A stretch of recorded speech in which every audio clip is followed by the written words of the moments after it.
Hello, Sir Ken! Kumusta po? Redman Toys Raymond here. So, eto sir, testingin naman natin sir yung isa pang unit na order nyo. The VFC BCM MCMR Airsoft Gas Blowback Rifle. Okay, so this is the 8.5 inches barrel. Okay, so ayan. So, ito yung magazine. Okay, so hindi ko pa siya nagagamit. Hindi ko pa nga nalagyan ng bala, pero nalagyan ko na ng gas. Okay. So, ito naman yung tatlong magazine ko. Okay. So, naputo ko na sila tag-isang beses. And actually, yung isa, medyo parang siguro 3 times. Hindi. Twice. Okay. Yung isa, twice. Yung isa tayo, dalawa, twice. Kasi nung unang pagputo ko kanina, maluwag yung hap. So, medyo nag-adjust pa ako. So, tinesting ko muna kung kailan, kasi nahuhulog yung BB eh. So, ngayon, hindi na. So, tinesting ko lang muna. Tapos, isang putok ako sa kanilang tatlo para malaman ko kung alin yung malakas. Okay. So, papakita ko na lang sa inyo before ko siya adjustin. Okay. So, wala lang. Papakita ko lang. Okay. So, for the first mag, for this one, okay, so, ayan. So, meron na kasi ako nakitang 284, no? So, dito yan, itong magazine yan eh. So, kanina, baka pag pinutok natin, mas mababa na. So, anyway, so, ito. Okay, so, tumaas ah. Kanina, 262 eh. Naging 295. Okay, so anyway, ayan, naging 295 siya. Okay? Tapos, ito naman, yung pangalawa, bumaba naman to. 278.9. Okay. Tapos, ito yung pinakamataas kanina, nag-295 to eh. So, 280. Teka lang, ano nangyari? Ito na nga yung pinakamataas, no? Tapos ito yung 280. So, itong tatlong magazine para to, ano to siya, ginagamit ko siya kasi, parang perfect yung pagkapasok niya. Yan, no? Naka-pantay siya. Kaya ginagamit ko sila. Okay? So, yun yung sa semi. Ngayon, ito hindi ko pa na-adjust eh. So, hindi ko masabi. Pero, teka lang. Dati nakapag-adjust ako, parang nasa 400 something lang. Kasi nga yata, dahil sa maiksi yung barrel. Kaya kulang hindi siya maabot yata ng 500 eh. So, tingnan natin kung ilan to. Okay? So, ngayon naman, testingin naman natin yung burst mode. Okay. Alright, so ito. Burst mode. Okay, so, daming gas ah. Dami na yata ang gas na itong magazine na to, no? So, teka lang, testingin ko ba itong isang mag? O hindi na? Dalawa kasi kailangan ko eh. Sige, testingin ko yung dalawang magazine. Oo, marami na gas yung isa. Kasi may lumalabas na gas eh. Ito, kasi wala eh. Ayan o. Okay? So, ngayon, ito, marami ng gas. Medyo, parang kumbaga yung magazine, puno na ng gas. Kasi lamig dito eh. Nargahan ko kasi ulit to eh. So, ito, wala masyado. Ito, hindi ko alam. May pangatlo. Okay? So, ngayon, gagawin ko na is, adjustin ko na yung FPS. No, papataasin na natin. Lagay natin sa 400 siguro. 400 plus. Okay? Tapos, I need to make sure na yung burst mode niya, ganun pa rin yung power niya, snappiness niya. No? Okay? So, ipapause ko muna to. Then, pagbalik natin, yun na yung result ng adjustment natin. Gamitin na natin tong magazine mo. Okay? So, ayun. Continue. Ayun. So, ayun, Sir Ken. Welcome back. Okay. So, ito. Tapos na tayo dun sa dalawang mag. I was able to get, kumbaga, after a couple of minutes of pihit-pihit, okay, So, medyo na-determine ko na yung parang sweet setting niya, sweet spot niya, no? Kasi parang kahit na in-adjust ko na siya, parang hindi ko na makuha yung maximum. Parang kahit na in-open ko pa siya, wala nang maximum FPS, hindi na tumataas yung FPS, no? So, parang siguro pag mas mahaba yung barrel, baka pwede pa. Pero kasi nga, maiksi eh. So, ganun. Ganun siya eh. So, hirap explain. Pag marami ka ng... Basta may factor yung barrel length. Tapos yung tightness ng barrel. Kaya merong mga may ka-customize or meron kang mabibili sa aftermarket na mga tight barrel na 6.0, 6.01, parang gano'n. Kasi normally yata, kasi parang 6.1 yata to or 6.15 eh. Hindi ko na masyadong kabisado.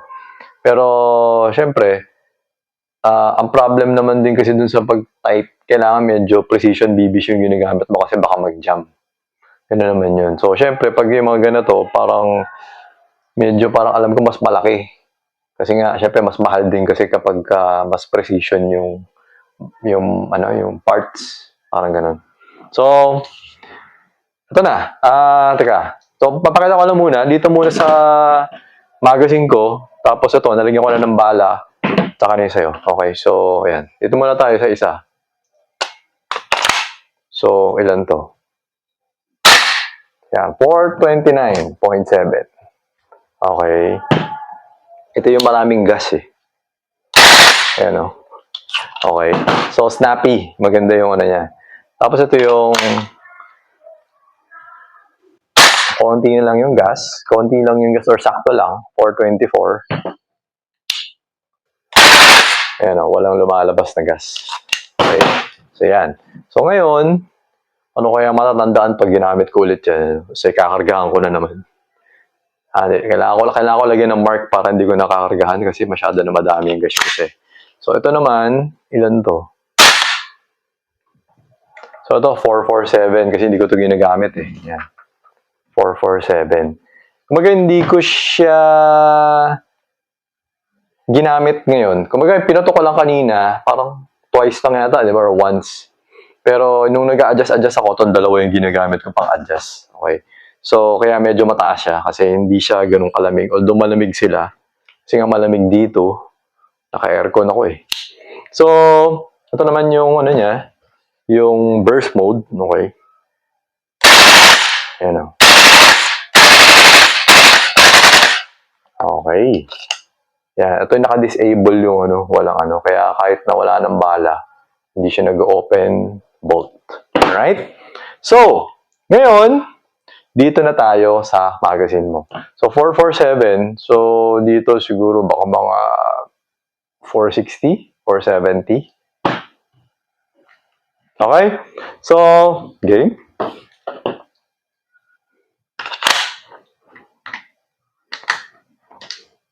Wait lang.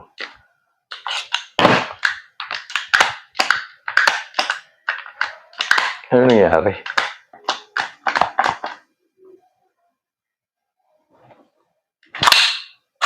Ay?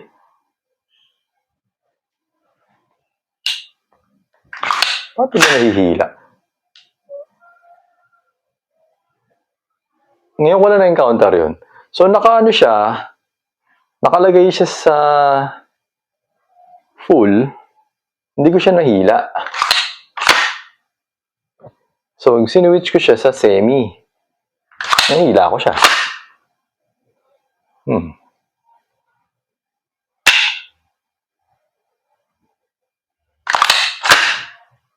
Wait lang.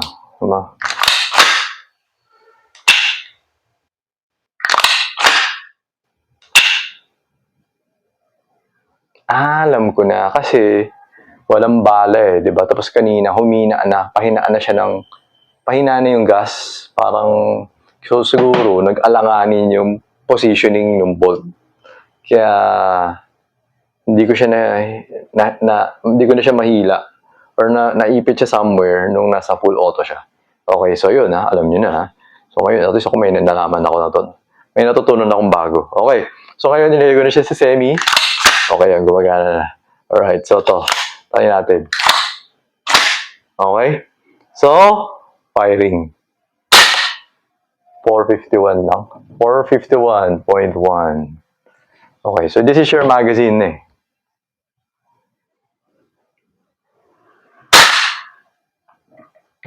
$454.6.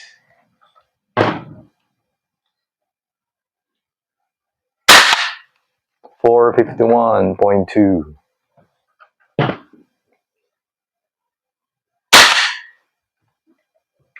446.7. Usog ko nga to dito. Lipat ko nga dito. Baka tumagos na to eh. 444.4. Okay. Teka lang. May narinig akong bibi na hulog. Bala. Hindi naman nahulog yung bibi. Hindi ko alam saan nahulog. Baka dito sa box. Okay. Akala ko dito eh. Okay. So to. 444.9. Okay? So ngayon, burst mode naman tayo. Burst mode. Solid, ang bilis. Okay, nag-open bolt. Wala ng bala. Right? Okay, so ngayon, next mag. Semi, switching to semi-auto. Okay. Ilan ang FPS nito? Oh, this one is higher. 459.6. So, 12 lang yung gas na gamit ko. Number 12. Hindi pa siya 14. Okay, so pag 14, baka 460. Hindi. Baka 469. Baka plus 10 siguro. Okay, so anyway. Yan. Tapos, wait. Game fire. 453.6.